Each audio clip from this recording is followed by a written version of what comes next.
கலை நிகழ்ச்சியுடன் பிரம்மாண்டமாக நடைபெற்ற தாவேகா மதுரை மாநாடு. அலைமோதிய மக்கள் கூட்டம்.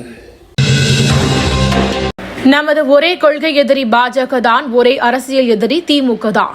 விஜய் உரை. விஜயின் ராம்ப் வாக்கின் போது முண்டியடித்துக் கொண்டு ஓடிய தொண்டர்கள், அதிரடியாக இறங்கி கட்டுப்படுத்திய பவுன்சர்கள். கூட்ட நெரிசலில் சிக்கிய கை குழந்தைகள் விரைவாக மீட்டு அப்புறப்படுத்திய தாவேகாவினர். சிறுபான்மை மக்களுக்கு திமுக என்றும் துணை நிற்கும் முதலமைச்சர் மு.க.ஸ்டாலின் திட்டவட்டம். புதிதாக கட்சி தொடங்குபவரும் நம் தலைவரை போற்றித்தான் கட்சி தொடங்க வேண்டிய நிலை இருக்கிறது. எடப்பாடி பழனிசாமி பேச்சு. ஆன்லைன் சூதாட்ட விளையாட்டுகளை தடை செய்வது மகிழ்ச்சியான விஷயம், இதனை வரவேற்கிறேன். சீமான் பேட்டி. விஜய் இன்னும் அரசியல் வெற்றியை நிரூபித்து காட்டவில்லை. தமிழிசை கருத்து.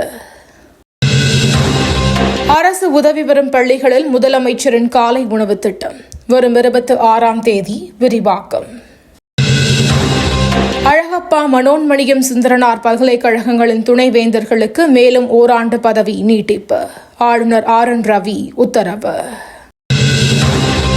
எடப்பாடி பழனிசாமி அதிமுக பொதுச் செயலாளராக தேர்வு செய்யப்பட்டதற்கு எதிரான வழக்கிற்கு தடை விதித்த உத்தரவு திரும்ப பெற்றது சென்னை உயர்நீதிமன்றம். திருச்சியில் உரிய விலையின்றி வெங்காயம் தேங்கும் நிலை, விவசாயிகள் வியாபாரிகள் கவலை. நாடாளுமன்ற மழைக்கால கூட்டத்தொடர் நிறைவு. மக்களவை மற்றும் மாநிலங்களவை தேதி குறிப்பிடாமல் ஒத்திவைப்பு. மியான்மரில் நிலநடுக்கம் ரிக்டர் அளவுகோலில் 4.6 பதிவு.